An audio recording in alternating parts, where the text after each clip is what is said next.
A woman was fired from her job at a car dealership after she was told her outfit was too inappropriate for work. Now she's filed a human rights complaint and alleging she's the victim of female workplace discrimination. When Caitlin Brenier was hired at a Honda dealership in Edmonton, Alberta, she was aware of the company's dress code and showed no signs that she planned to violate it. Unfortunately, the 20-year-old Canadian was terminated over an outfit that she says is in no way revealing or unsuitable for her position. When it comes to jobs involving customer service, most businesses have detailed protocols for behavior and policies outlining appropriate and acceptable attire. Of course, not everyone finds it easy to follow such guidelines, and it just may cost them their employment if they're not careful. According to the Western Standard, Brenier revealed on social media that she had been fired from her job as a car salesperson at Alberta Honda for the same clothing she allegedly wore when she was hired. The outfit consisted of a skin-tight, long-sleeve top and equally curved hunting slacks. I walked into work and sat at my desk where I was immediately met by a female staff member. She had a sweater in her hand and said, "Do you know your shirt is see-through? You have to either put this sweater on or go home and change," she wrote on her Facebook page. She then said that the male managers are uncomfortable with what I was wearing and asked me to tell you to change or cover up. As you can see in the photos, my shirt is not see-through. This even happened to be the exact outfit I wore the day I was interviewed and hired by the male management. Brenier explained that she was not going to be told by any male to cover up, just because they feel uncomfortable. As such, she immediately headed to the Human Resources Department to contest the order, CBC reports.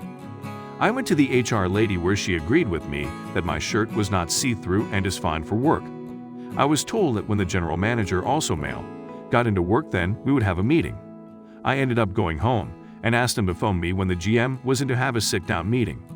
Hours later at home, I received a call from the GM and he said, "I heard you wore something inappropriate to work and were not following the dress code or instructions when you were told to change, so I am letting you go." Keep in mind that he never saw what I was wearing. I feel discriminated against being the only female salesperson and not being given an opportunity to express my opinion to the GM or for him to even see what I was wearing.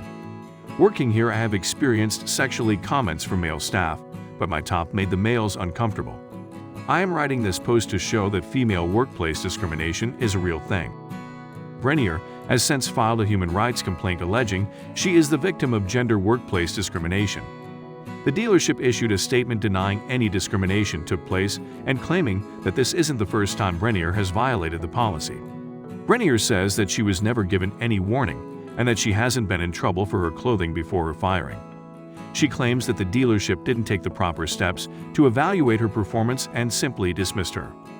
Brenier's lawyer admitted that she probably wouldn't receive a large settlement but insisted that she has a valid claim of gender discrimination. Of course, this would depend upon the company's policy and whether Brenier could provide evidence that she was targeted because she is a woman. Companies should have the authority to implement policies of their choosing. Of course, under the law, these rules must be applied equally, which causes difficulty when applied to both men and women. There is a large gray area between appropriate and inappropriate dress in the workplace. What is considered acceptable by some might be looked at as unsuitable by others. As long as there are differences of opinion, this problem isn't going away.